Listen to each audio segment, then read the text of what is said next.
First 3 to 5 seconds of meeting you, in case you don't have kids, everyone you care about dies like pigs in hell.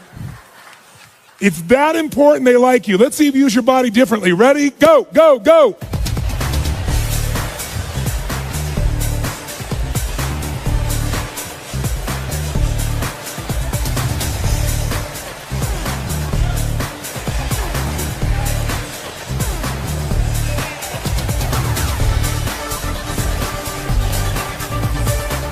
All right, did that feel better, yes or no? Yes or no? Did you use more of your body, yes or no? More of your face, yes or no? Did you breathe more full or more shallow? Did you talk louder or quieter? Did you move faster or slower? Did you hesitate or go straight for them? Did it feel good? Why?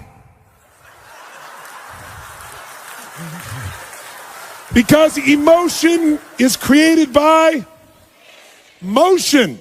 If you use more of what God has given you, you will feel more. But most of us have learned to shrink how we use our bodies in the cultures we live in today.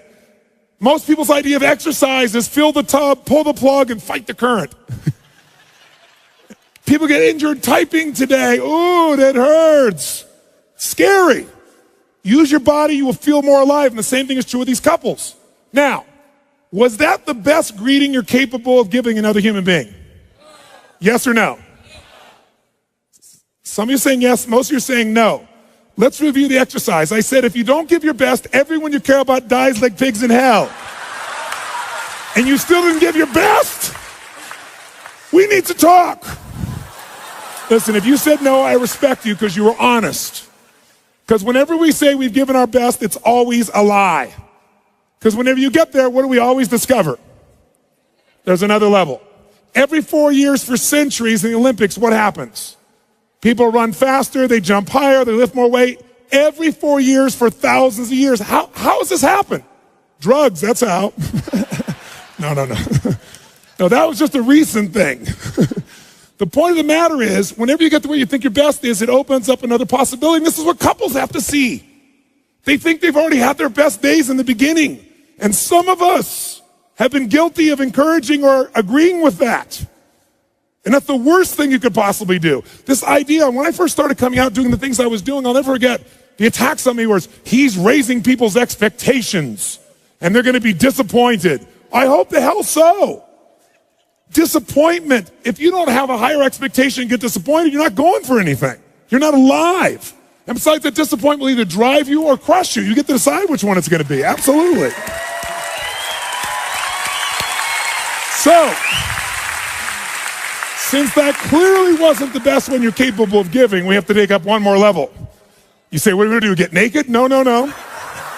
This time what I want you to do is I want you to greet people like they're your long-lost lover or best friend. Like, oh my God, look, it's Mary. Look at her. Oh my God, there she is. Ah!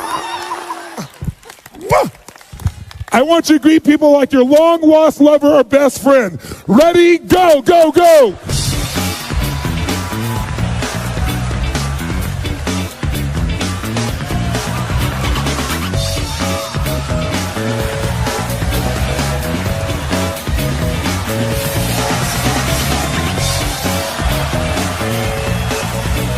Did that feel better, yes or no?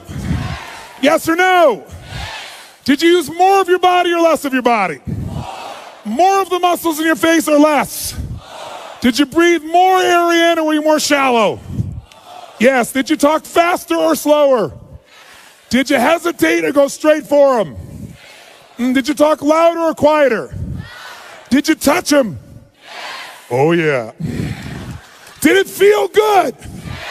Why? Because I told you to. Very good, sir. Thank you very much. Because emotion is created by... That's right. Now, most people get in a relationship because they're after some emotion, not another job. True or false? And for most people, it becomes a job. And then many people encourage them to stay with the job, which is a nice thing. But wouldn't it be nicer to have them enjoy the job and not have it feel like a job? And the only way to do that is we've got to rejuvenate the individual. There's nothing worse, nothing on earth, than two emotionally unfit people put together. Because what is a relationship's purpose? Why do we get in relationships? Someone tell me. To grow, to experience love, to be happy, to learn deep spiritual lessons, to have someone to bitch to. Thank you, sir. Very good. Someone to bitch to. Now, here's what's interesting. Everything you would say to me, whatever you're going to say to me about why we get in a relationship, underneath it, even if you say, so we can make a difference in the world together. But why do you want to make a difference? Because it's going to make you feel something. There's only one reason we get in a relationship, to magnify human emotion. That's it. That's God's gift. How many of you, when you're excited about something, first thing you think about is who you want to tell or share it with? How many of you have ever liked this in some way? Say, I. So some people use a friend, but the intimate relationship, if it's not only safe, but there's real love and passion there, there's no greater place. If there's trust, if there's respect, there's no greater place for this. But the challenge, of course, is most people don't have it at that level. And one of the reasons, again, is there's not that emotional fitness. Here's what you got to know. People feel they find their center of gravity and then they blame their partner. And here's what I mean by this. When 911 happened, I'll never forget, I had this experience. I was in Hawaii. I was doing a program there for a couple thousand people from 45 countries. We were translating 4 languages simultaneously. It was a 10-day program I used to do that was full tilt from 8 in the morning to midnight. I mean, you had people from all over the world, real leaders. And I just said, living. When do people really begin to live? When they face death. If they face death and they look it in the eye and decide to live, they really start to live. And I said, what would your life be like if in the next 10 days you knew you couldn't get off this island and these are the last 10 days of your life? What would you do different? Who would you call? What would you say? What truth would you tell? What feelings would you share? And I went on to this for like 15 minutes. That night, 911 happened. At 3 o'clock in the morning, they called me to tell me the buildings had just dropped. And we had 200 people from New York there, because I have a lot of people in the financial district that are my clients. And there were at least 45 people we knew immediately that had lost their entire company, all their friends, family, their husbands, their wives, instantaneously. 3 o'clock in the morning, you go outside, and it was pandemonium, because you got people from all these cultures. Every religion was represented in the room. And so outside, there were people that were crying uncontrollably because they knew the end times were here. There were people out there that were fighting because some people were celebrating. I mean, it was brutal. No one thought I'd get everybody in the room. I got them in the room, and I said, today is about emotional mastery. That was the scheduled portion of that day it was supposed to be. I said, and this is the real test. And so we brought people together, and I got people to express to me and tell each other, at the moment that 911 happened, what did they focus on? Because these are 3 decisions that shape your life. Number 1, what are you going to focus on? Right now while I'm talking, you're making a decision what to focus on, and it's what shapes your life. It shapes every relationship. It shapes your entire destiny. Are you focused on what this is going to mean to your life? Are you focusing on who the hell is he to tell me that? Are you focusing on the smell of your neighbor after that jumping up and down? Whatever you focus on, you feel, don't you? Even if it's not true, you feel it. So focus is the first decision we make. Second decision is, what does this mean? Is this the end or the beginning?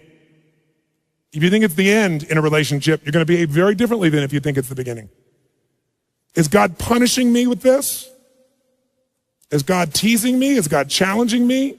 Is this God's reward? One shift in meaning instantaneously changes your emotion, and your emotion is your life.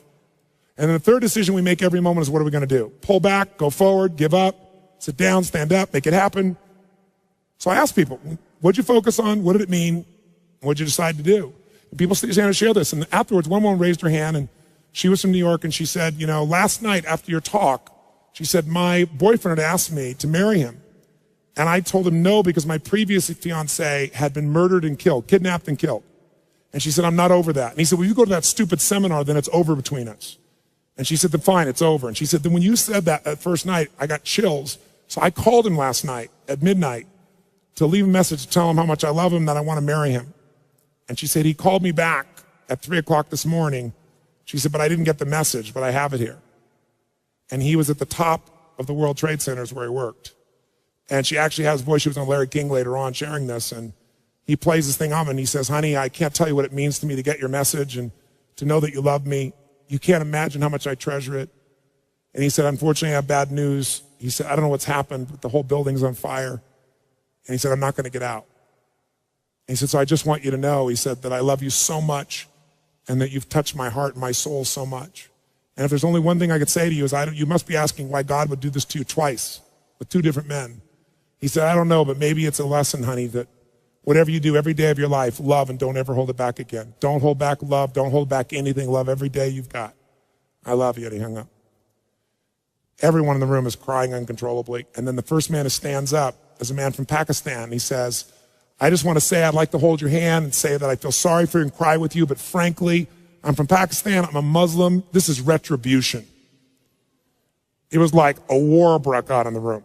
And so I brought him on stage, and I brought a man on stage who was an Israeli man who truly was, to say the least, more than upset with this man. He has family in the occupied territories. He worked in the Twin Towers, so if he'd been there that day, he'd been dead if he wasn't at the seminar. And we merged these people. But the biggest lesson I got, and they became friends, and they worked together for peace, and it's been, 5 years, whatever it's been now, 6 years. The bottom line, though, is this. I noticed something that day. Angry people got angry. Sad people got sad. Worried people worried. Loving people loved. This one woman was so pissed off, so I went around and asked her about things. She wasn't from America. She knows no one in New York City. This didn't affect her in any way, and yet she was raging about this thing. I said, you just get pissed off all the time. You use rage all the time. And she kind of smiled and goes, well, it's kind of like jet fuel. I brought up this woman who worked in the hospitals in New York, and she was guilty that she wasn't there to help people. But as you dig underneath, she always finds a way to be guilty. Here's my point. People, how many of you know somebody who always finds a way to be pissed off no matter what happens? How many know somebody like this? Say, I. And how many of you know somebody that isn't funny, but they think they are? And they laugh so hard at their own jokes that you find yourself laughing too. How many got somebody that say, I? Who do you want to be with? Not hard to figure out, is it? Emotions are a habit. And when we go to relationship, all we do is magnify them. And then we find reasons to back them up. Those people use 911, as horrible as it was. I said to them, all of them, you could be feeling this sad, you're going to feel this sad, as horrible as it is that 3,000 people died. Guess what? 4,000 people die of cancer and heart disease every day in this country. And they're men, women, children, aunts, uncles, mothers, and you're not sitting around crying about them every day. Why are you so selective in your compassion? Because what we did is focus on it, and then people use that to produce an emotion. That's what people do in a relationship. You want to change a relationship? Change the primary emotion that person lives in. You want to do that? Retrain their body is one way. Only one. I'm going to give you a couple, but that's one. And the best way to do that is only if you can done it to yourself. So let's take this up one notch. Shake your body up. And notice if you sat down already, that ought to give you a clue that energy may not be at the high top of your list. Okay? It's like, oh my God, let me sit down and get comfortable. I'm not being critical of you, but just notice if you went for the path of least resistance, that's not signing up real well for your ability to transfer that to somebody else. So, but it's a new muscle, so let's use it. Let's do this. How many of you would like to have more joy, more excitement, more passion, more ecstasy in your life right now? Raise your hand, say I. Then if you really want it, you got to do it. Because emotions don't just hit you, they are triggered, and you can trigger them through motion. So here's what we're going to do. Shake your body out, and in a second here, we are going to shake this building with our energy. What I mean by that is, we are going to celebrate for no good reason. And here's why I say that. You don't need a reason to feel good. Why do you have to justify feeling good? And if you think that's weird, think about this. Most people don't need a reason to feel bad. Isn't it true? How you feeling? Like crap. How come? Woke up. And people go, I understand. But if you say to somebody, how's it going? I feel so good. How come you feel good? I don't know. I just feel good. Take that guy to the funny farm. Isn't it sick that we live in a culture that if somebody's happy, we want to know why. But if they're sad, we understand. That's where it is. So we got to change that pattern. So here's what you're going to do. Most people in our culture never celebrate anymore. And a relationship without celebration is a dead relationship. It's dead. Celebration is a secret to joy. Joy in a relationship is the basis of anything. That's where love can grow. So one of the things we got to do is learn to celebrate. Now, when do people in our culture celebrate? Like go crazy like a little kid and it's socially acceptable. When? When you graduate from school. Yeah, I did it. I have to go to work. When else do people celebrate? Come on. They have their first child. It's a boy, it's a girl, and you hug strangers, and it's beautiful. Everybody accepts it. Any other time, you're weird. When else can you really cut loose and celebrate? You have your first orgasm. Good, sir. Very good. I did it. When else? That's right. Around the world, this is the weird thing about human beings, when a local sports team wins a national championship, show me. Come on, show me what people do. Come on. Yeah! We scream, yeah, we did it. What is this, we did it? You didn't do We did it, you watched. But I'm glad you finally make it okay to feel happy for a day. Isn't it a weird thing culturally that we're gonna make our happiness tied to someone else's performance that we can't control just based on living in a city? But at least the city goes crazy for that one day. See, you don't need an excuse to feel good. How many got more than enough reasons to be happy and grateful for your life, for your health, for people you love? Say I. So all you gotta do is retrain your body to celebrate instead of training yourself to fit in. How many of you have ever lowered your happiness or your joy or your energy because someone else wasn't feeling as good and you didn't want to offend them? And does it make them feel better? Your playing small does not make them big. All it does is lower the standard, and most of us have learned to do that. So if you're gonna lead, you gotta step out of it. So let's do this. We are gonna celebrate just to get that energy in our body. On a scale from 0 to 10, where 0 is dead, 10 is unstoppable intensity, go to 20. Now to do that, in case you haven't celebrated in many years, I'll remind you. First key to celebration is your feet must come off the ground. None of this, I know it looks cool, but when you actually rise up like this and you extend, you open your diaphragm, which changes your biochemistry instantly. It doesn't happen when you do this. Second key is you must use your voice. How many of you and your kid used to make all kinds of weird noises? Come on. Make some crazy sounds out loud. Come on.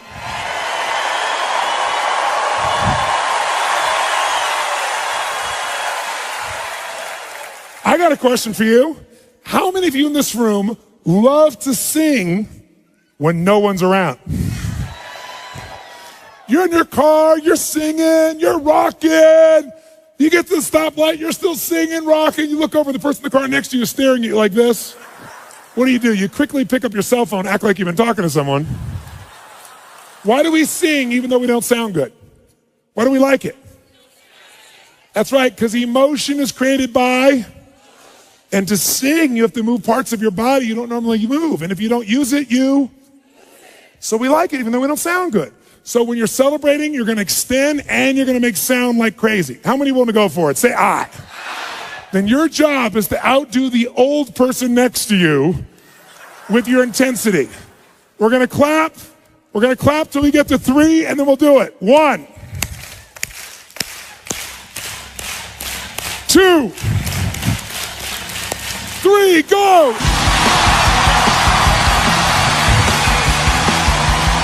That's it! Come on! Come on! Use your voice! Get a high five from the people around you. Grab a seat. If you feel better than before, make a fist and say yes.